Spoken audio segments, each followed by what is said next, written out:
Hi, everybody. Thank you so much for joining us today at the Columbus Women&Girls'Fest. I am Dr. Ragland, and today for our compelling conversations, I'm joined by Sheri Neale, who's the founder of the Maroon Arts Group, and also by Laena Rene, and she is a student at Cristo Rey Columbus High School and the founder of Melanated and Educated. So, Laena, what is your question for Sheri? So my question for Sheri is going to be, what are the best ways you personally think are effective in uniting and acknowledging Black cultures? Okay. First of all, thank you for inviting me to the compelling conversation. I'm really happy to participate and to be here. That's actually a really good question. I am really, I think, a proponent of trying to do those things. And in doing so, I think what I've tried to do is to really immerse myself in different areas of Black culture. So in different ethnicity. So I think a big way we can do that is food, right? And having conversation around different foods, trying different foods. I have some friends from Eritrea, some friends from Ethiopia, Somalia. So in all of those, we've connected around food. And then once you find a way to actually make a connection, then you can begin to talk about some of the things that are different, and then some of the things that are kind of the same, and some of the similarities that we have. So I think food is always a good way to start breaking bread with people and really learning because culture, a big part of everybody's culture is food.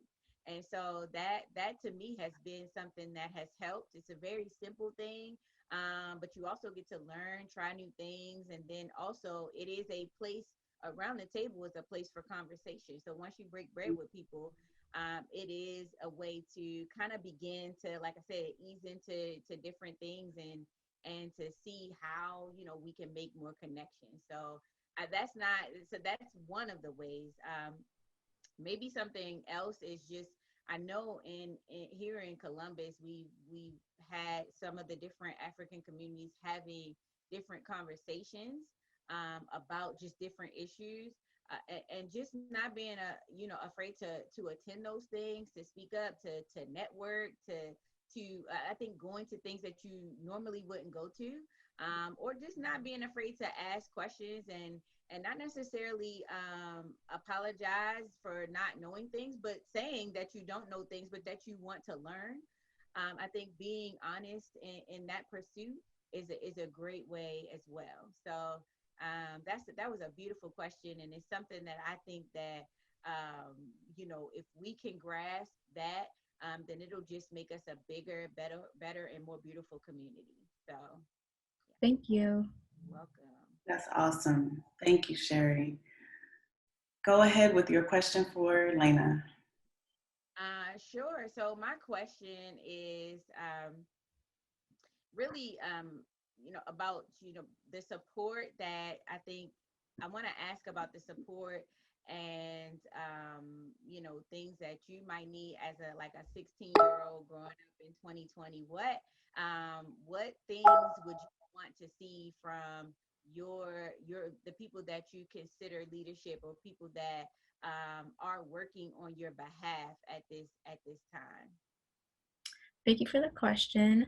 I think what I would need in terms of support would probably be a lot more understanding and knowing that times have changed, and the best way to make change is to understand that the world that those who are older have lived in are different from the current generation, and it's going to continue to be like that for generations to come. And so understanding those differences, but also acknowledging them, and also educating the younger generation as well, because a lot of the older generation tries to gaslight a lot of situations.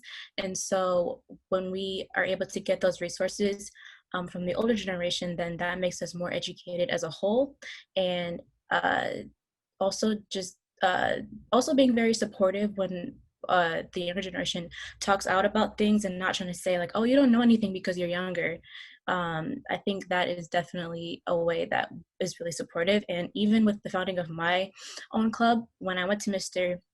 Ewing, a teacher at my school, he was very supportive, very understanding, and that really helped push us through. And then adding Dr. Ragland as well into the mix really supported us as a whole, and knowing that they would always be there for us um, really helped us to be successful, and continues to help us get the message out with what we're trying to do with our own club. Okay, thank you. That's beautiful. Now keep that in mind. And if there's anything that I can ever do to support you, your new club, please don't hesitate to reach out and let me know. Thank you. Awesome. So thank you both so much. Thank you for your questions and your answers, and just for all that you do in the community, for all that you do within the school. And you are both appreciated. Thank you all so much. Thank you everybody for joining us again today at the Columbus Women and Girls Fest.